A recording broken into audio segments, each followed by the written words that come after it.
আজ আমরা এই ক্লাস 9-এর সূচকের নিয়মাবলী যে সেকেন্ড চ্যাপ্টারটা আছে সেই সূচকের নিয়মাবলীর সূচকের যে নিয়ম আছে, অনেকগুলো নিয়ম আছে, সেই নিয়মগুলো আজ আমরা জানব। তারপর নিয়মগুলো জানার পর আমরা তারপর প্রবলেমগুলো সলভ করব। কোষে দেখি 2-এর প্রবলেমগুলো সলভ করব। প্রথমে দেখো নিয়মগুলো কেমন ধরনের হয়। ধরো তোমাদের আমি বললাম যে দুটো এক্সকে আমি যোগ করতে বললাম। দুটো এক্সকে যোগ করলে কি হয়, আমরা তো আগেই আমরা বহুবার করেছি যে দুটো এক্সকে যোগ করলে হয় 2x। দুটো এক্সকে যোগ করলে কী হয় 2x। এখানে এই 2কে এক্সের কী বলা হয়, এখানে এই 2কে এক্সের সহগ বলা হয়। কি বলা হয়, এই 2কে এই যে 2কে এক্সের সহগ বলা হয়। আমরা জানি যে এক্সের সহগ কত 2, এইভাবে বলি। যদি আমি বলতাম যে দুটো এক্সকে গুণ করলে কি হয়, আমরা সবাই জানি যে দুটো এক্সকে গুণ করলে কি হয়, এক্সের স্কোয়ার। তাহলে এখানে এই 2কে এক্সের কি বলা হয়, তাহলে এখানে এই 2কে এক্সের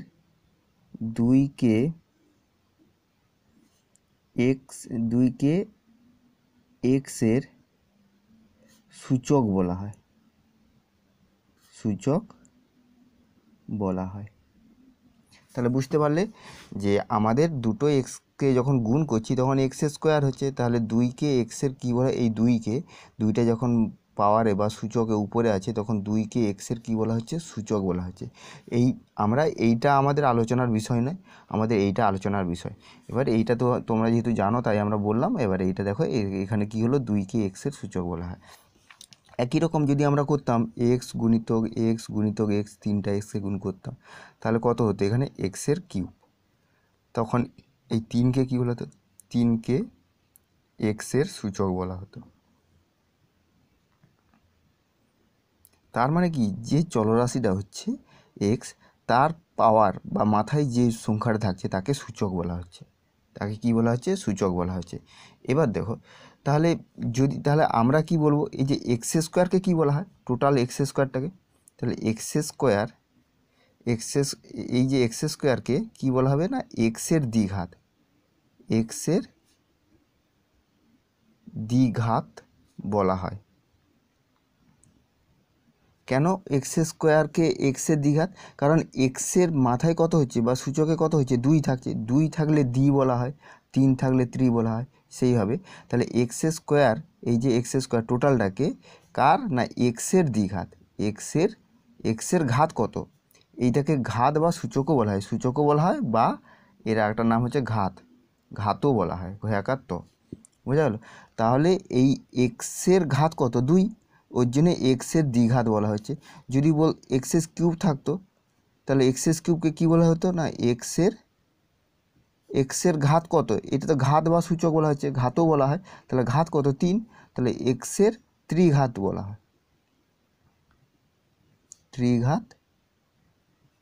হয়, তাহলে বোঝা গেল যে এক্স স্কোয়ারকে দ্বিঘাত, এক্স কিউবকে ত্রিঘাত, এইভাবে যত ঘাত বাড়তে থাকবে তত ঘাত হবে। এবার এক্সের মাথায় যদি এন হয়, এনের মান 2, 3, 4, 5 যাই থাকুক না, তাহলে এই এক্স টু দি পাওয়ার এনকে এক্সের কত ঘাত, এন ঘাত বলা হয়। এনের মান 10 হলে 10 ঘাত বলা হবে, এনের মান 100 হলে, এই যে এনের মান যদি 100 হয়, এক্সের ঘাত বা সূচক যদি 100 হয় তাহলে 100 ঘাত বলবো। তাহলে এইভাবে এগুলো ঘাত বা সূচক বলা হয়। বোঝা গেল। এবার দেখো, এই যে আমি লিখেছিলাম x to the power N, বা এক্স স্কোয়ার ভাবতে পারি, x cube, x to the power N, এটা সাধারণ নিয়মে x to the power N বলছি। তাহলে এনকে কি বলছি, এনকে এক্সের সূচক বা ঘাত বলা হচ্ছে। এটা তো আমরা আগেই দেখলাম। তাহলে এক্সকে কি বলবো, এই এক্সকে কি বলবো, এক্স হলো নিধান। এক্সকে কি বলা হয়, নিধান বলা হয়, নিধান। তাহলে এই যে সূচকের আকারে থাকছে, তাহলে সেই এক্সটাকে কি বলা হচ্ছে, নিধান। আর এন যেটা পাওয়ার বা সূচক বা ঘাত থাকছে তাকে সূচক বা ঘাত বলা হচ্ছে। বোঝা গেল। এইভাবে আমরা বলে থাকি। এবার হচ্ছে এই এক্স আর এন কেমন ধরনের সংখ্যা হবে, এক্স যে কোনো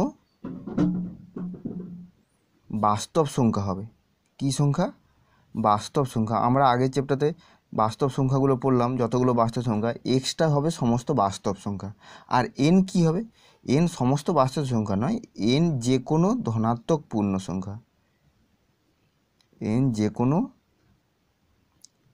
ধনাত্মক পূর্ণ সংখ্যা হবে। কি বলছি বুঝতে পারছো? তাহলে x to the power N, এইটা তো সূচকের আকার হচ্ছে, তাহলে এক্সটাকে কি বলা হচ্ছে? এক্সটা হচ্ছে নিধান বলা হয়। আর সেটা কেমন ধরনের সংখ্যা হবে? বাস্তব সংখ্যা হবে। আর এন কি হচ্ছে? এনকে সূচক বা ঘাত বলা হচ্ছে এন। আর এনটা কেমন হবে? না ধনাত্মক পূর্ণ সংখ্যা। ধনাত্মক পূর্ণ সংখ্যার মধ্যে যেগুলো থাকে 1 2 3 4 5 6, সেগুলো হচ্ছে ধনাত্মক পূর্ণ সংখ্যা হবে। বোঝা গেল? আর এটাকে নিধান বলা হয়, এক্সকে নিধান বলা হয়, আর এটাকে সূচক বা ঘাত বলা হচ্ছে। এবার হচ্ছে, আর এটা তো বলে দিলাম যে এক্স টু দি পাওয়ার এনকে এক্সের এন ঘাত বলা হয়। ঠিক আছে, এরপর দেখো আমাদের এগুলো যে সূচকের কোনটাকে কি নাম বলা হয় সেগুলো আমরা জানলাম। বুঝে গেল? এবার আমরা সূত্রগুলো পড়বো। একের দিকে দেখো, 1 নম্বরে প্রথম সূত্র আমরা কি পড়বো? ধরো তোমাকে আমি একটা উদাহরণ বললাম, ধরো 2 টু দি পাওয়ার 3 গুণিতক 2 টু দি পাওয়ার 5, এটা বললাম।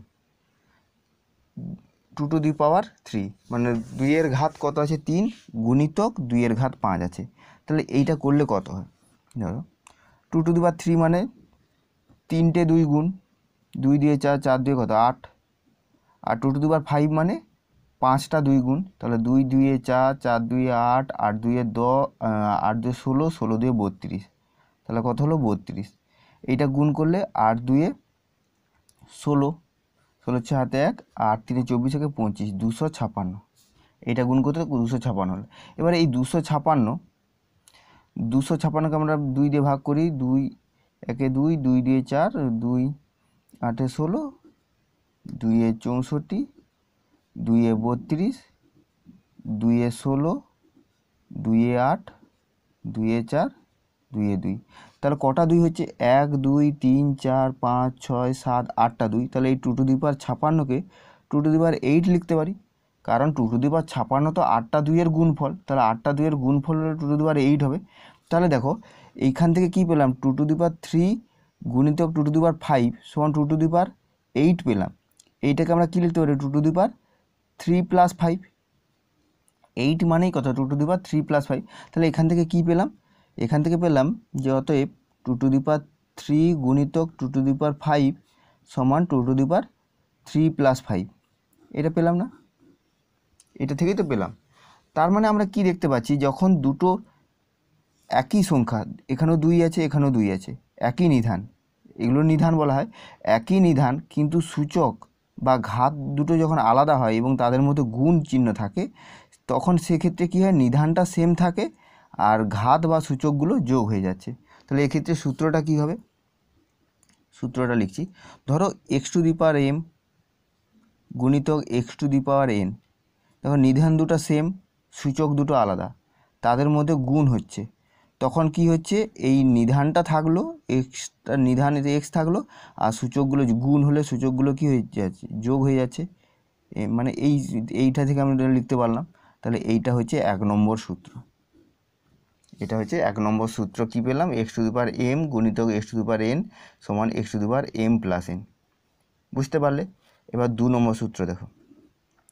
2 নম্বর সূত্রের ক্ষেত্রে আমরা কি দেখব? না ধরো, আর এক্সটা কি? এখানে এক্সটা তো বাস্তব সংখ্যা বলেছি, আর এম এন ধনাত্মক পূর্ণ সংখ্যা একবার বলে দিয়েছি, আর বারবার বলছি না। এবার দেখো, এবার আমরা কি শিখব? না ভাগের ক্ষেত্রে। কি শিখব? ভাগের ক্ষেত্রে। আর এইটাকে একটা নাম বলা হয়। এই যে সূত্রটা, প্রথম যে সূত্রটা শিখলাম, এটাকে সূচকের মৌলিক নিয়ম বলা হয়। এটাকে কি বলা হয়? সূচকের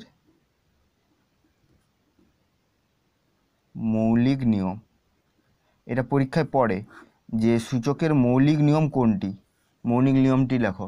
তাহলে তোমাদেরকে লিখতে হবে x to the power m গুণিতক x to the power n সমান x to the power m plus n, যেখানে এক্স হচ্ছে ধনাত্মক পূর্ণ সংখ্যা। এই দুটো কথা লিখতে হয়। এক্স হচ্ছে এক্স ধনাত্মক পূর্ণ সংখ্যা নয়, যেখানে এক্স হচ্ছে বাস্তব সংখ্যা, এবং এম কমা এন দুটো তো এখানে শুধু এন বলেছিলাম কারণ এন ছিল বলে, এখানে এম ও এন কি বলবে? না ধনাত্মক পূর্ণ সংখ্যা বলবে। এটা বলতে হবে। আর এইটাই হচ্ছে সূচকের মৌলিক নিয়ম বা ফান্ডামেন্টাল ল অফ ইন্ডেক্স বলা হয়। ঠিক আছে, এবার এটা গুণ যেমন দেখলাম, এবার ভাগের ক্ষেত্রে দেখি। একটা এক্সাম্পল উদাহরণ ধরি, এইটাই উদাহরণ ধরি। ধরো আমি এটাকে উল্টে করছি, 2^5 ভাজিতক 2^3। এটা কি হলাম, ভাগ করলাম। ভাগ করলে কি হয়, বাই হয়, আমি বাই করে দিচ্ছি। 2^5 বাই কত, 2^3।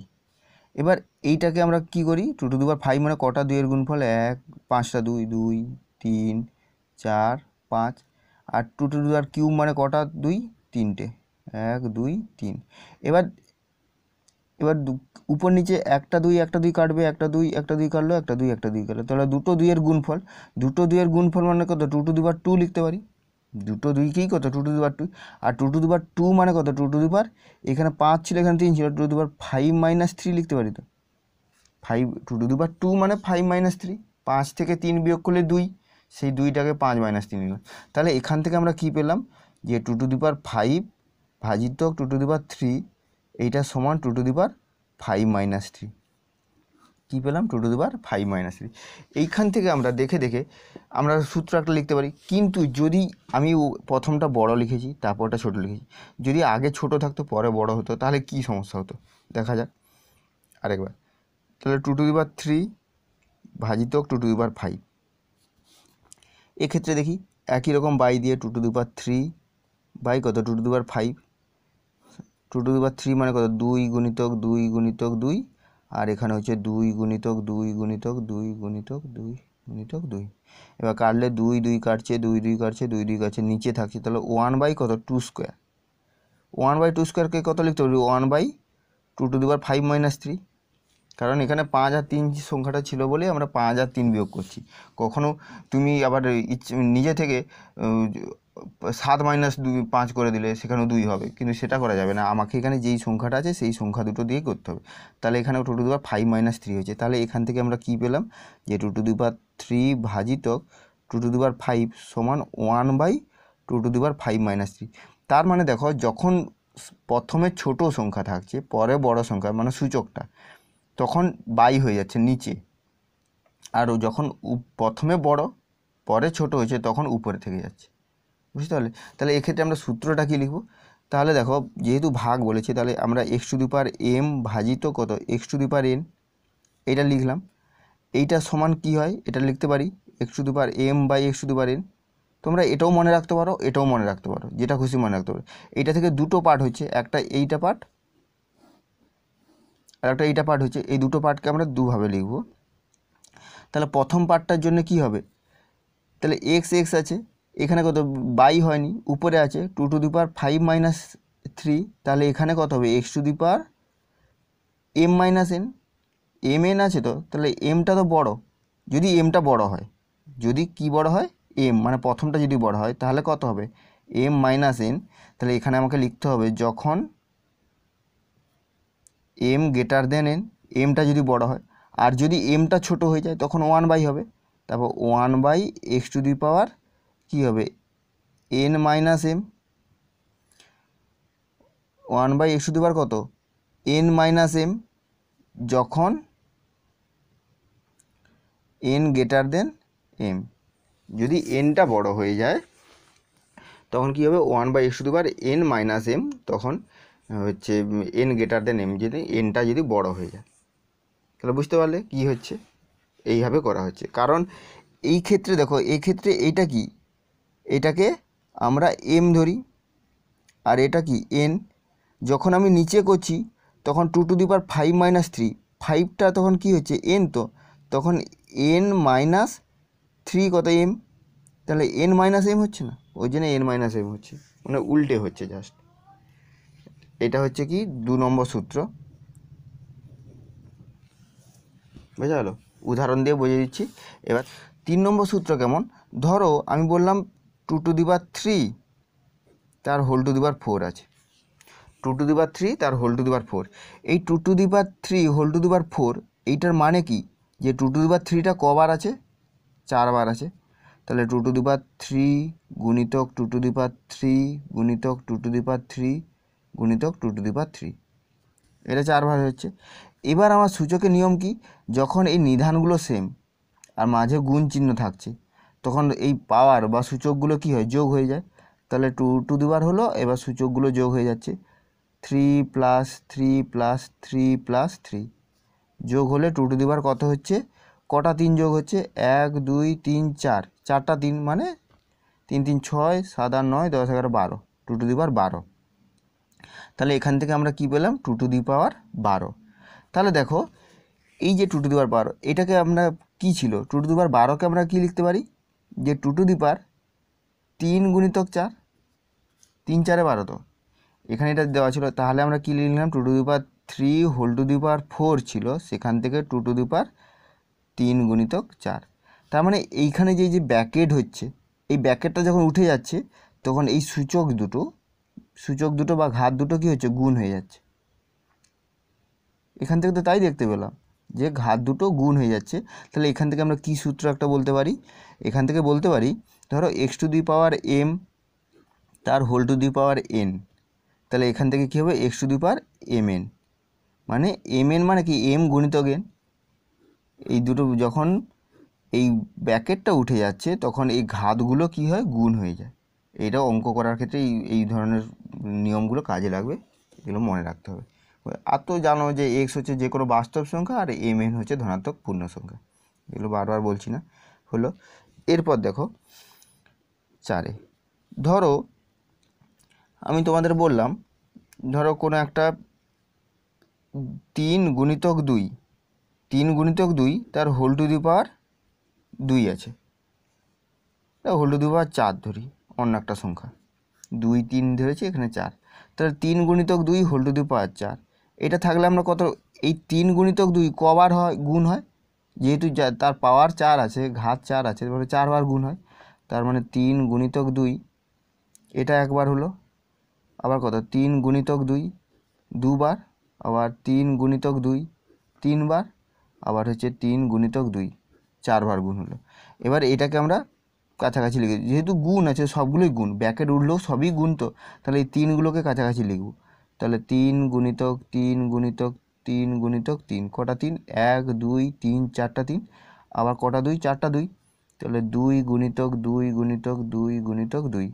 এবার এইগুলো আছে, এই 3-এর কটা 3 গুণ হচ্ছে, 1 2 3 4, তাহলে 3 কত হবে, 4, গুণিতক কটা 2, 4টা 2, তাহলে 2 তাহলে এখান থেকে আমরা কি পেলাম, যে 3 × 2 হোল টু দি পাওয়ার 4 ছিল, সেখান থেকে পেলাম 3 গুণিতক 2 তাহলে দেখো যখন আমার এই ব্র্যাকেটটা উঠে যাচ্ছে তখন এই ব্র্যাকেটের বাইরে যে সূচক বা ঘাতটা ছিল, এটা 3-এরও ঘাত হয়ে গেল, গুণিতক 2-এরও ঘাত, মানে ব্র্যাকেটের ভেতরে যেগুলো থাকে তাদের সবারই ঘাত বসে যায় একসঙ্গে। তাহলে এটা আমরা সূচকের আকারে যদি আমি বলি, তাহলে কি বলবো না, xy whole to the power m, সেখান থেকে আমরা কি বলবো, x⁴m ইন্টু y⁴m। এক্সেরও পাওয়ার কত হবে, m হয়ে যাচ্ছে, ওয়াইয়ের পাওয়ার m হয়েছে, এটা দেখে দেখেই লিখলাম যে 3-এর পাওয়ার m4 হয়েছিল আর 2-এর পাওয়ার 4 হয়েছিল, তাই এইভাবে। তাহলে এটা হচ্ছে 4 নম্বর সূত্র, বোঝা গেল। এবার দেখো, এবার যদি ভাগ আকারে থাকে, এইটা যদি ভাগ আকারে থাকতো, এটা গুণ আকার আছে, যদি ভাগ আকারে, আমি আর বলছি না, উদাহরণ দিয়ে একবারে বলে দিচ্ছি, x/y whole to the power m যদি ভাগ আকারে থাকতো তখন ওটাও হয়ে যেত x⁴m আর নিচে y⁴m, দুটোরই পাওয়ার সেম বসে যেত, মানে m হয়ে যেত, বোঝা গেল। আর এক্ষেত্রে আমাকে একটু বলতে হবে যে ওয়াইটা তো নিচে আছে, তাহলে ওয়াইটা নট ইকুয়াল টু 0, এ কথাটা বলতে হবে। মানে এক্স ওয়াই কী হয়, বাস্তব সংখ্যা হয়, সেই বাস্তব সংখ্যার মধ্যে তো এই 0 থেকে যায়, তাই নিচে যেহেতু ওয়াইটা আছে, ওয়াইটা নট ইকুয়াল টু 0 এটা বলতে হয় সবসময়, বোঝা গেল। এই সূত্রগুলো শিখলাম, আরও কয়েকটা জিনিস শিখবো। দেখো আমরা কি জানতাম, যে ধরো যে কোনো সংখ্যা তার পাওয়ার যদি 0 হয় তার মান কত হয়, তার মান 1 হয়। দেখো এই 1টা আমরা এই সূত্র থেকে আমরা বলতে পারি, ধরো এই যে ভাগের যে সূত্র ছিল a⁴m x⁴m ভাজিত x⁴n সমান কী ছিল, x⁴m - a, এটা ভাগের সূত্র ছিল। এবার দেখো যদি যদি m সমান n হয়, যদি m সমান n হয়ে যায় তাহলে কি হবে, x to the power m ভাজিত x to the power m সমান এইখানে বসাচ্ছি, এইটাতে বসাচ্ছি, তাহলে x to the power m minus m, n এর জায়গায় কী বসালাম, m বসালাম, তাহলে এইটা ভাগ যখন x to the power m by x to the power m একই সংখ্যা দিয়ে ভাগ করছি, আর x টু দি পাওয়ার এটা m মাইনাস m মানে কত 0, আর একই সংখ্যা দিয়ে এটা ভাগ করলে এটার মান কত 1 মানে x টু দি পাওয়ার 0। তার মানে দেখো x টু দি পাওয়ার 0 যে কোনো পাওয়ারের 0 হলে তার মান কত হয়ে যায় 1 হয়ে যায়। তাহলে এইখান থেকে আমরা এইভাবে বলতে পারি, এই সূত্রটার সাহায্যে আমরা বলতে পারি যে এই 2 টু দি পাওয়ার 0 সমান 1 এইভাবে হয়, বা 2 টু দি পাওয়ার 0 সমান 1 হলে এইভাবে আমরা এই সূত্রটা সিদ্ধ হচ্ছে এভাবে বলতে পারি। এবার দেখো কয়েকটা, দেখো এইগুলো আমরা এমনি জেনে রাখি যে x টু দি পাওয়ার -1 যদি হয়, যদি x টু দি পাওয়ার 1 হয় সেটা সমান আমরা x লিখতে পারি, কারণ 1টা এখানে লিখছি না। যদি x টু দি পাওয়ার -1 হয়, এটাও একটা সূত্র, যদি x টু দি পাওয়ার -1 হয় তখন সেটা কী হবে 1/x। আর তার আগে আরেকটা বলে দিই, যদি x to the power -n হয় তখন হয় 1/x two the power n, কী হয় 1/x two the power n। এইগুলো হচ্ছে সমস্ত সূত্র। x to the power -n যদি হয় তখন সেটা 1/x two the power n হচ্ছে, মানে 1 হয়ে নিচে x to the power n, এটা মাইনাস ছিল এটা ধনাত্মক হয়ে গেল, পজিটিভ হয়ে গেল। আর হচ্ছে ধরো x to the power -n আছে, তো তাকে আমরা লিখতে পারি x to the power -1 whole to the power n, কারণ দেখো এই n আর 1 যদি গুণ হয়, গুণ হলেই তো এটা n হয়ে যাচ্ছে, তাহলে -n হয়ে যাচ্ছে, সেটাকে আমরা লিখলাম x টু দি পাওয়ার -1 হলে। এইগুলো কিছু কিছু অঙ্কে আমার প্রয়োজন আছে, সেই প্রয়োজনে আমরা এগুলো লিখব, বুঝতে পারলে? হ্যাঁ, তোমাদের বইয়ে একটু দেখে নাও, যে বইয়ে এখানে একটা আছে 25 নম্বর পেজটা, সেখানে একটু দেখে নিবে যে a two the power 1/n কে কী বলবো, কী হচ্ছে a two the power 1/n এই আকারে যদি থাকে একে কী বলবো, যেখানে n যে কোনো ধনাত্মক পূর্ণ সংখ্যা।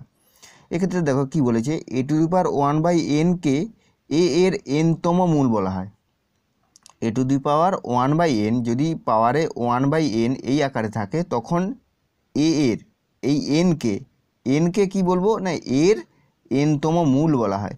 অর্থাৎ কি বলেছে, যে কোনো ধনাত্মক পূর্ণ সংখ্যা n, যে কোনো ধনাত্মক পূর্ণ সংখ্যা n, আর n তো আমরা ধনাত্মক পূর্ণ সংখ্যাই ধরি সবসময়, তাহলে যে কোনো ধনাত্মক পূর্ণ সংখ্যা n এবং যে কোনো বাস্তব সংখ্যা a, আর কে আমরা কি ধরি, নিধানকে আমরা সবসময় বাস্তব সংখ্যা ধরি, ওই জন্য বলছে যে কোনো ধনাত্মক বাস্তব সংখ্যা a, আর এটা ধনাত্মক বাস্তব সংখ্যা ধরেছে, এটা কি, এটা সবসময় বলতে হবে যে ধনাত্মক বাস্তব সংখ্যা। এক্ষেত্রে এদের যে কোনো ধনাত্মক বাস্তব সংখ্যা a এর জন্য a two the power 1/n একটি অনন্য ধনাত্মক বাস্তব সংখ্যা x হবে যদি x to the power n সমান a হয়। তাহলে দেখো এখানে আমি বলছি, ধরো আমি ধরলাম x স্কোয়ার সমান 36, x স্কোয়ার সমান কত ধরলাম 36, তাহলে x সমান আমরা কি লিখি, যে +-√36, তাহলে এখান থেকে আমরা কি পেলাম, x সমান +-6 পেলাম।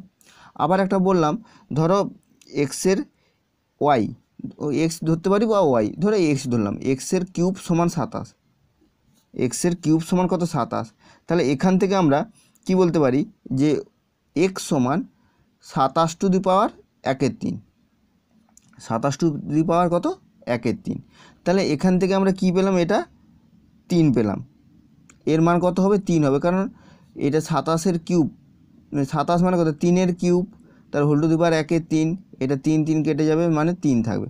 তাহলে দেখো এইখান থেকে আমি ধনাত্মক মানটা যদি ধরি, তাহলে এক্সের আমি মান কত পেলাম, ধনাত্মক মান ধরতে বলেছি, তাহলে এক্সের মান কত পেলাম 6 পেলাম, এখান থেকে এক্সের মান কত পেলাম 3 পেলাম, এই যে 6 পেলাম, এই যে 6, তাহলে 6 সমান তো এক্স, তাহলে এই এক্সকে কার না এই 36-এর কী বলবো, বর্গমূল করব, কারণ এটা বর্গমূল করা হলো। কিন্তু এক্ষেত্রে কি করা হলো, এক্ষেত্রে যে 3 পেলাম, এই এক্সটা এই 27-এর কী করা হচ্ছে, এক্সের যে মানটা আমরা পাচ্ছি, এক্সের মান কত 3 পেলাম, তো এক্সের যাই মান পাবেন সেটা কি করে পেলাম, x টু দি পাওয়ার 1/3 করে পেলাম। 1/3 মানে এটা তখন কি, 1/3 করলে এটাকে ঘনমূল বলা হয়, 1/3 হলে এটাকে কি বলা হয়, ঘনমূল। আর এইটা কি হচ্ছে বর্গমূল, এটা 3 টু দি পাওয়ার 36, এটা এইভাবে লিখতে পারো, অথবা 36 হোল টু দি পাওয়ার হাফও লিখতে পারি, মানে √36 না লিখে আমরা 36 whole to the power half এইভাবেও আমরা লিখতে পারি। তাহলে এইভাবে √36ও বলতে পারি বা whole to the power half. এটাকে বলা হচ্ছে কার বর্গমূল করা হচ্ছে না 36-এর বর্গমূল করলে এক্সের মান পাবো। তেমন 27-এর ঘনমূল করলে 1/3 মানে এটা ঘনমূল করা হয়েছে। কার ঘনমূল না 27, তাহলে 27-এর ঘনমূল করলে এক্স পাবো। 27-এর কী করলে ঘনমূল করলে এক্স পাবো। তাহলে সেই হিসেবে তাহলে আমার বলা ছিল যে এইখানে বলা আছে x⁴n সমান a, x⁴n সমান কী পাচ্ছি a, x⁴n সমান a। তাহলে এক্সটা কি, এক্স পেতে গেলে কি করতে হবে না a এর 1/n, 1/n মানে কি n-তম মূল। যখন 27-এর 1/3 ছিল 27-এর ঘনমূল বলেছিলাম, 36-এর বর্গমূল বলেছিলাম, তাহলে এর কি বলবো n-তম মূল। তাহলে এখানে লেখা আছে এক্সকে এ এর n-তম মূল বলা হয়। তাহলে কি হচ্ছে x⁴n সমান a, এটাকে আমরা কি লিখতে পাচ্ছি, এটা লেখেনি এখানে এক্স সমান কত a⁴1/n। তাহলে এই এক্সকে কি বলবো না কার না এর n-তম মূল, n-তম মূল। এটা হচ্ছে 3তম মূল, এটা 2তম মূল, এটা এরকম বলা হয় না, এটাকে বর্গমূল বলা হয়, এটাকে ঘনমূল বলা হয়। যখন বেশি হয়ে যাবে 5, 6, 7, 8 তখন 5তম মূল, 6তম মূল, তেমন n হয়ে গেলে n-তম মূল বলা হচ্ছে। সেই হিসেবে এক্সকে এ এর n-তম মূল। তাহলে এক্সের মানটা আমাকে বের করতে গেলে এ যেটা থাকবে তার n, এই যে এক্সের ঘাত যত থাকবে তততম মূল বের করতে হবে। আর সেটাকে এক্সকে কি n√a, মানে এটা a⁴1/n লিখতে পারি, অথবা n√a, মানে nটা ঠিক এই জায়গায় থাকবে। কখনো ভুল করে n√a এইটা কখনো লিখবে না, এটা কখনোই লিখবে না। এনটা কোথায় থাকবে, ঠিক এই যে রুটের যে ভাঁজটা আছে দেখতে পাচ্ছ, এই ঠিক মাঝখানটাতে এখানে থাকবে। তবে এটাকে বলা হয় এর n-তম মূল, এর n-তম মূল, বা a⁴1/n এইভাবে লিখতে পারি। বোঝা গেল? আর এখানে বলা আছে 0 এর n-তম মূল নিজেই 0 নিজেই, এটা শর্ট কোশ্চেন হিসেবে পড়ে। 0 এর n-তম মূল কত হবে না 0 নিজেই, এইভাবে। তাহলে সূত্রগুলো আমরা মোটামুটি সবই শিখে নিলাম। দেখো এই সূত্রগুলো আমি পরপর লিখে নিয়েছি, 1, 2, 3, 4 করে 5, 6, 7, 8। এই সূত্রগুলো পরপর তোমরা এরকম খাতায় লিখে নিবে। পরপর তোমরা কী করবে 1 নম্বর, 2 নম্বর, 3 নম্বর, 4 নম্বর, 5, 6, 7, 8, 9, 10 এই করে পরপর খাতায় লিখে নিবে। লিখে নিয়ে তোমরা এইগুলো সূত্রগুলো মুখস্থ করবে, করে একটু লিখলে প্র্যাকটিস হয়ে যাবে মোটামুটি। এরপর দেখো আমি কয়েকটা সূত্র এখনও বলি, এই দুটো সূত্র একটু লাস্টে বলছি। দেখো a⁴x = a⁴y, মানে কি হচ্ছে দুটো সমান হচ্ছে এবং দুটোর নিধান সেম, আর পাওয়ারগুলো সূচকগুলো আলাদা। যখন দুটো সমান হয়ে যায়, দুটোর মান সমান, এদিকের যা মান এদিকেরও তাই মান, কিন্তু এদের নিধানগুলো সেম কিন্তু সূচকগুলো আলাদা, তখন কি হয় ওই এটা থেকে আমরা লিখতে পারি এই নিধানগুলোও সেম, নিধান নয় সরি সূচকগুলো আমরা সেম বলতে পারি, মানে x সমান y বলতে পারি। যদি এটা কি হয় না এর মান 0, -1, 1 এই তিনটে বাদে যে কোনো বাস্তব সংখ্যা যেন হয়, মানে 0, -1 আর 1 যদি হয় তাহলে আমরা এটা বলতে পারবো না, তাহলে এটা আমরা বলতে পারবো না। আর xy হচ্ছে মূলদের সংখ্যা।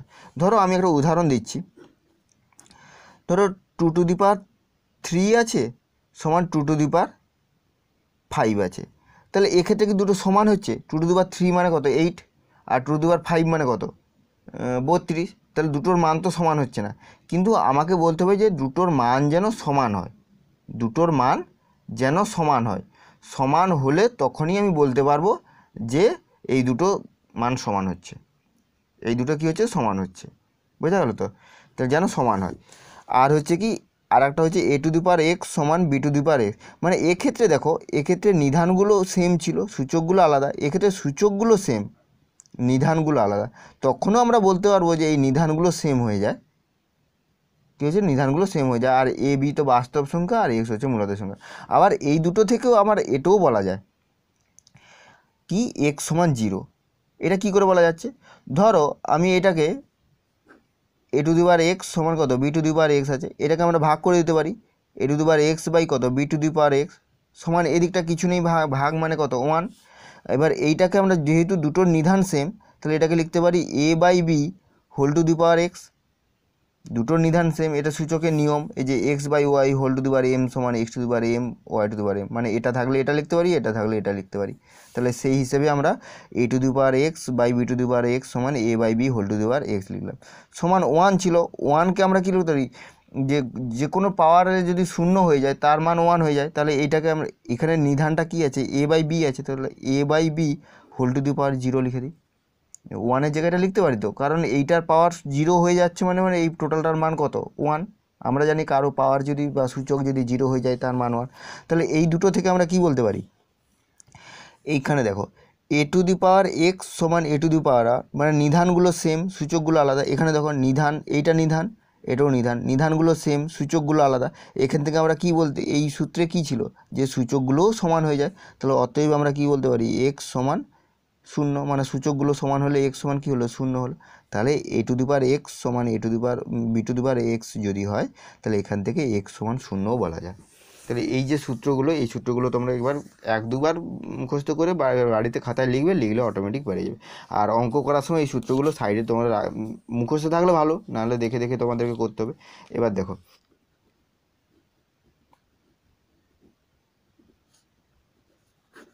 কোষে দেখি 2, কোষে দেখি 2 এর দেখো 1-এর দাগের প্রবলেমটা কী আছে।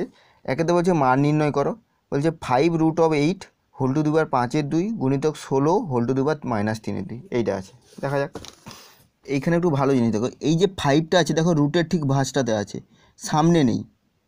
এটা সবসময় ভালো করে এগুলো খেয়াল করবে, সামনে থাকলে কি হয়, সামনে থাকলে গুণ হয়। 5√8 মানে 5-এর সঙ্গে √8-এর গুণ বোঝায়, আর 5√8 এইটা মানে হচ্ছে 8 হোল টু দি পাওয়ার 1/5, n-তম মূল হলে হোল টু দি পাওয়ার 1/5, আমরা সেই সূত্রগুলো পড়েছি সেই হিসেবে। তাহলে বোঝা গেল। তাহলে দেখো এইখানে কি হচ্ছে, 5টা ঠিক এই ভাঁজে আছে, মানে n-তম মূল 5 5তম মূল বোঝাচ্ছে, তাহলে এটাকে আমরা লিখতে পারি 8 হোল টু দি পাওয়ার কত 1/5, এইটার জন্যে 5টাও হলো ব্যাকের রুটে হোল টু দি পাওয়ার 1/5 হয়ে গেলো, কারণ আমরা জানি n√a সেখান থেকে a two the power 1/n হয়, সেই সূত্রটা আমাদের কাজে লাগছে হলো। এবার বাইরে কত 5/2 ছিল, এটা আমরা সেকেন্ড ব্যাকেট দিব, সেকেন্ড ব্যাকেট দিয়ে বাইরের ঠিক সূচক মানে পাওয়ারে 5/2 ছিল 5/2 লিখলাম। বুঝতে পারলে, আশা করি বুঝতে পারলে যে 5√8 থাকার জন্য 8 হোল টু দি পাওয়ার 1/5 হলো। আর এটার বাইরে 5/2 ছিল, ওই জন্য আমরা এটাকে সেকেন্ড ব্র্যাকেট দিলাম, কারণ এখানে প্রথম ব্র্যাকেট ছিল, এটা সেকেন্ড ব্র্যাকেট 5/2 গুণিতক এইটা 16 আছে, 16কে আমরা ভেঙে দেব। 16কে ভাঙলে কত হয়, 2 8 16, 2 4 8, 2 2 4, তাহলে 1 2 3 4টা 2, 16কে লিখব 2 to the power 4 whole to the power -3/2। বোঝা গেল। এরপর দেখো আমার কি কাজ হচ্ছে, এই 8টাকেও আবার ভাঙবো, 8টাকে ভাঙা যাবে, ভাঙবো। 8কে ভাঙলে কত হয়, কটা 2, এই যে 8, 8কে ভাঙলে 1 2 3টা 2, তাহলে 8-এর জায়গায় আমরা কত লিখব 2 টু দি পাওয়ার 3, তার হোল টু দি পাওয়ার কত ছিল 1/5, 1/5 লিখলাম। তার বাইরে কত ছিল 5/2, 5/2 লিখলাম। গুণিতক এইটা দেখো, এইটার ক্ষেত্রে আমরা ব্র্যাকেটটা তুলে দিই, ব্র্যাকেট তুলে দিলে কি হবে না, এই 4 গুণিতক কত -3/2 হবে, তাহলে 2 টু দি পাওয়ার, এটা যখন গুণ হবে আমি মাইনাসটা সামনে লিখে দিচ্ছি, মাইনাস কত 4 গুণিতক 3/2, -4 গুণিতক 3/2, মাইনাস যখন গুণ হচ্ছে মাইনাসটা সামনে হয়ে চলে এলো গুণের ক্ষেত্রে। এবার এটা কাটাকাটি হয়ে যাবে। এবার পরের স্টেপে দেখো, এক্ষেত্রে এই ব্র্যাকেটটা তুলবো, প্রথম ব্র্যাকেটটা তুলবো, প্রথম ব্র্যাকেট তুললে এই 3-এর সঙ্গে কত গুণ হবে 1/5 গুণ হবে, তাহলে 3 গুণিতক যদি 1/5 হয়, তাহলে 3 আর 1 গুণ হবে, এটা কাটাকাটি হচ্ছে না, 3 1 3 আর 5 করতে 5 মানে 3/5, তাহলে এটা হলো 2 টু দি পাওয়ার 3/5। তার বাইরে কত ছিল, এই যে দ্বিতীয় ব্র্যাকেট ছিল, যাতে বাইরে দ্বিতীয় ব্র্যাকেট থাকলো, তার বাইরে কত 5/2 গুণিতক 2 টু দি পাওয়ার, এইটা কাটলে 2 2 4, তাহলে 2 হলো, 2 আর 3 গুণ করলে 6, মাইনাস আছে তাহলে -6, আর এক্ষেত্রে এই ব্র্যাকেটটা উঠবে, তাহলে 3/5 গুণিতক কত 5/2, আর এখানে গুণ দিয়ে 2 টু দি পাওয়ার -6, এইটা 5 আর 5 কেটে যাচ্ছে, তাহলে থাকছে কত 2 টু দি পাওয়ার উপরে 3 আর নিচে কত 2, 3/2 গুণিতক 2 টু দি পাওয়ার -6। এবার দেখো দুটো গুণ চিহ্ন আছে আর নিধানগুলো সেম, আর নিধানগুলো সেম হলে সেই সূত্র কী ছিল, দেখো এই যে প্রথম সূত্রটা, নিধানগুলো সেম সূচক আলাদা, গুণ হলে তখন কি হয়, নিধানটা থাকে আর সূচকগুলো কি হয় যোগ হয়ে যায় m প্লাস m। তাহলে এক্ষেত্রে এই 3-2 আর -6 এই দুটো যোগ হয়ে যাবে, তাহলে 2 3-2 যোগ মানে কি, এটা যদি প্লাস চিহ্ন থাকতো যোগ চিহ্ন হয়ে বসতো, কিন্তু এটা মাইনাস চিহ্ন আছে, তাহলে প্লাসে মাইনাসে কী হবে -6 হয়ে যাচ্ছে, মানে বিয়োগ চিহ্ন হয়। এবার 3-2 থেকে 6 বিয়োগ করব, 3-2 বিযুক্ত 6, 2 লসাগু 3 -6 দিয়ে 12, তাহলে 3 থেকে 12 বিয়োগ করলে -9-2, তাহলে এটা কত হচ্ছে 2 to the power -9-2, 2 to the পাওয়ার -9-2। বোঝা গেল? অনেকগুলো স্টেপ ভেঙে ভেঙে করেছি, ভালো করে দেখে দেখে করবে। এবার অনেকে কি করে 1-2টো স্টেপ কমিয়ে দেয়, কিন্তু স্টেপগুলো পরপর প্রত্যেকটা স্টেপ এরকম করা উচিত। বোঝা গেল তো? আশা করি এটা বুঝতে পারলে। এবার 2-এর দাগ দেখো। 2-এর দাগে কী বলেছে, 125 হোল টু দি পাওয়ার -2 আর 16 হোল টু দি পাওয়ার -3/2, আবার ব্যাকেট দিয়ে এই সেকেন্ড ব্যাকেট পুরোটা দিয়ে -1/6 আছে, এটা দেখা যায়। তাহলে দেখো আমার প্রথম কাজ কি, প্রথম ব্যাকেটের ভিতরের কাজ, প্রথম ব্যাকেটের ভিতরে এখানে 125 আছে, এখানে 16 আছে, এইগুলোকে ভাঙতে হবে। তাহলে 125কে ভাঙি, মৌলিক উৎপাদকে বিশ্লেষণ করি, 5 25 125, 5 5 25, তাহলে 3টা 5, তাহলে 125কে আমরা কত লিখব, যে 5-এর কিউব, 3টা 5-এর জন্য 5-এর কিউব, আর বাইরে -2 ছিল, বাইরে -2 হলো, গুণিতক 16 মানে 2 2 4, 4 2 8, 8 2 16, মানে 4টা 2, তাহলে একে 16কে আমরা কত লিখব, 2 টু দি পাওয়ার 4 তার হোল টু দি পাওয়ার -3/2। এবার সবার বাইরে সেকেন্ড ব্র্যাকেট দিয়ে -1/6 পাওয়ারে ছিল।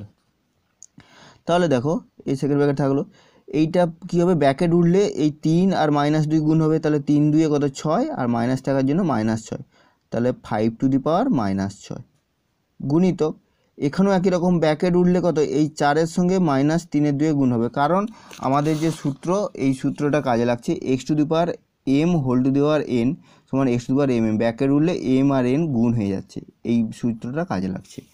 তাহলে ব্র্যাকেট উঠলে এই সূত্রটা যখন কাজে লাগছে, তখন এই 2 আর এই 4 কাটবে, তাহলে 2 2 4, উপরে 2 হবে, 2 3 কত 6, আর মাইনাস থাকার জন্য -6, তাহলে এখানে হবে 2 টু দি পাওয়ার, এইটা কাটাকাটি হয়ে -6 হয়ে যাচ্ছে। বুঝা গেল? এবার এগুলো গুণ চিহ্ন দিয়ে তোমরা লিখতে পারো, লিখলে একটা এক্সট্রা একটা স্টেপ হবে, আর করার দরকার নেই, এগুলো আমরা রাফে আমরা করে নিতে পারি। -6 হলো, তাহলে হোল টু দি পাওয়ার কত, -1/6 হয়েছে, -1/6। বোঝা গেল তো? এরপর দেখো দুটো একই গুণ চিহ্ন আছে, কিন্তু সূচকগুলো সেম, দেখো এখানেও -6, এখানেও -6, আর নিধানগুলো আলাদা। দেখো এইটা ক্ষেত্রে সূচক সেম কিন্তু নিধান আলাদা, এক্স আর ওয়াই, তখন গুণ থাকলে এর মাঝে কিছু চিহ্ন মানে গুণ চিহ্ন, তখন এইটার জায়গায় আমরা কি লিখতে পারি, এক্স ওয়াই, মানে নিধানগুলো গুণ হয়ে যাচ্ছে আর হোল টু দি পাওয়ার সূচকটা হয়ে যাচ্ছে। তাহলে এক্ষেত্রেও একই রকম, এই নিধান দুটো কী হবে, গুণ হয়ে যাবে, মানে 5 গুণিতক 2, একবারে লিখে দিচ্ছি, 5 গুণিতক 2 মানে 5 2 10, তার হোল টু দি পাওয়ার কত হবে, মানে সূচকটা যেটা আছে -6, তার বাইরে কত ছিল, -1/6। এরপরে কি হয়, এই ব্র্যাকেটটা উঠবে, এই ব্র্যাকেট উঠলে এই -6 আর -1/6 গুণ হবে, তাহলে -6 গুণিতক -1/6, এগুলো গুণ হলে মাইনাসে মাইনাসে প্লাস হয়ে যাচ্ছে, 6 6 কেটে যাচ্ছে, তাহলে +1 থাকছে, তাহলে 10-এর পাওয়ার কত হচ্ছে 1 হচ্ছে, আর 10-এর পাওয়ার 1 মানেই কত 10। বুঝতে পারলে কি করে হলো? সহজ আছে, কোনো অসুবিধা নেই। কি বলেছে না, 4 টু দি পাওয়ার 1/3 গুণিতক 2 টু দি পাওয়ার 1/3 গুণিতক 3 টু দি পাওয়ার 1/2 ভাজিতক 9 টু দি পাওয়ার 1/4। দেখা যাক, তাহলে সবার প্রথমে কাজ কি, এই 4কে ভাঙতে হবে, 4কে ভাঙলে কত হয় 2 স্কোয়ার, তাহলে 2 স্কোয়ার লিখি, 2 স্কোয়ার হোল টু দি পাওয়ার 1/3 ছিল, 1/3টা দিলাম, এটা ব্র্যাকেট দিয়ে লিখতে হবে, গুণিতক এটা এই ভেতরটা যেমন আছে এটা তো ভাঙা যাচ্ছে না, এটা যেমন আছে থাকবে, তাহলে 2 টু দি পাওয়ার 1/3 গুণিতক 3 টু দি পাওয়ার 1/2 ভাজিতক 9, 9কে আমরা কি লিখব, 3 স্কোয়ার, 3 3 9 হয়, 3 স্কোয়ার হোল টু দি পাওয়ার 1/4। বোঝা গেল? এবার কি করব, এই ব্র্যাকেটটা উঠলে এই 2 আর 1/3 গুণ হবে, 2 গুণিতক 1/3, তাহলে 2 1/2 আর 3 মানে 2/3, তাহলে 2 টু দি পাওয়ার 2/3 গুণিতক এইটা আমরা ব্র্যাকেট তুলে দিচ্ছি, আচ্ছা ব্র্যাকেটটা থাক, পরের স্টেপে তুলব, 2 টু দি পাওয়ার 1/3 গুণিতক 3 টু দি পাওয়ার 1/2 ভাজিতক এইটা ব্র্যাকেট উঠলে 2 গুণিতক 1/4, 2 গুণিতক 1/4, 2 2 4 মানে 1/2 হচ্ছে, তাহলে 3^2 বোঝা গেল। এরপর কি করব না সব ব্র্যাকেটগুলো উঠবো আর এই ভাগ চিহ্নটাকে আমরা কি করব গুণ চিহ্ন করব। দেখো 2^3 গুণিতক এটা ব্র্যাকেট উঠলে 2^1 গুণিতক 3^1 এবার এই ভাগ চিহ্নটা আমরা কি করলাম গুণ চিহ্ন। যখন ভাগ চিহ্নটা গুণ চিহ্ন করলাম, ভাগ চিহ্ন মানে কি বাই ছিল, ভাগ চিহ্ন মানে বাই ছিল। এবার এটা যখন গুণ চিহ্ন করলাম তখন 3^1 ছিল, তো এটা -1/2। 3^2 কত হয়ে যাচ্ছে -1/2। কেন হচ্ছে -1/2? দেখো আমরা যে সূত্রটা শিখেছিলাম ভাগের ক্ষেত্রে, ভাগ যখন ছিল পরের স্টেপটা, এই ভাগের পরে কী ছিল x^n ছিল। যখন n ছিল তখন ওটা কি হয়ে যেত গুণ চিহ্ন হয়ে x^-n হলেই তো x^n-m হচ্ছে। আমি দেখাচ্ছি ভালো করে। এটা কি ছিল x^m ভাজিতক x^n। এইটাকে আমরা কি করছি x^m এই ভাগ চিহ্নটাকে গুণ চিহ্ন করলাম আর এটাকে কি করলাম x^-n। এটা যদি হয় তবেই তো হবে দুটো এক্স গুণ সূচক নিধান গুণ আছে, দেখো গুণ চিহ্ন আছে, নিধানটা সেম হলো আর কত m-n, তবেই তো এটা হবে, তবেই তো এটা হচ্ছে। তার মানে কি হচ্ছে আমরা এটাকে এইভাবেও লিখতে পারি, যখন গুণ ভাগ চিহ্ন থাকে সেটাকে গুণ চিহ্ন করে এর যে সূচক যেটা থাকে সেই সূচকটা যা চিহ্ন থাকবে তার বিপরীত চিহ্ন হয়ে যাবে। যদি এখানে মাইনাস থাকতো তখন এটা গুণ চিহ্ন হয়ে প্লাস চিহ্ন বসে যেত। বুঝা গেল তো? এবার দেখো, এবার এই দুটোর মধ্যে গুণ চিহ্ন আছে, নিধান সেম, তাহলে 2^, এই দুটো সূচক কী হবে যোগ হয়ে যাবে। 2^3 প্লাস এটা কত 1/3। আর এই দুটোর ক্ষেত্রেও একই রকম হবে, 3 হচ্ছে আর এই দুটো যোগ হয়ে যাচ্ছে, মানে হাফ মাইনাস হাফ, এখানে মাইনাস ছিল বলে মাইনাস হাফ হলো। এখন কি হবে 2^, এই দুটো যোগ হবে, যোগ করলে কত হচ্ছে 3 আর 3, মানে 3 মানে 1 হচ্ছে, একবারে লিখে দিলাম। এটা সাইডে যোগ করে দেবো, এটা 1 হচ্ছে, গুণিতক 3^, এটা হাফ মাইনাস হাফ মানে কত 0, একই সংখ্যা বিয়োগ হচ্ছে 0, তাহলে 2^1 মানে কত 2, 3^0 মানে 1, সমান 2×1=2। বোঝা গেল? আশা করি ভিডিওটা বুঝতে পারলে কি করা হলো। সূচককে সবার প্রথমে তোমাদের কাজ যে এই যে সূচকের যে সূত্রগুলো, এই সমস্ত সূত্রগুলো ভালো করে তোমরা খাতায় লিখবে, লিখে এগুলো সব প্র্যাকটিস করবে। উদাহরণ অনুযায়ী আমি যেমন দেখালাম সেইভাবে দেখে দেখে তোমরা প্র্যাকটিস করতে পারো, করলে ভালো সুবিধা হবে। কারণ উদাহরণগুলো দেখানোর মানে হচ্ছে কোনটা কোথায় কাজে লাগছে সেটা বোঝার জন্যে, আর সূত্রগুলো ভালো করে মুখস্থ করবে কোনটা কি হয়। তারপরে এই সূত্রগুলো যদি ভালো করে হয়ে যায় তাহলে অঙ্ক করতে তোমাদের কোনো অসুবিধা হবে না, কারণ কোথায় কি সূত্র ব্যবহার হচ্ছে তোমরা বুঝতে পারবে। আর এই কোর্সে দেখি 2 এর 1 2 3 3টা প্রবলেম করে দিলাম, বাকি নেক্সট ডেটে আমরা 2 এর দাগ থেকে প্রবলেমগুলো করব। ঠিক আছে।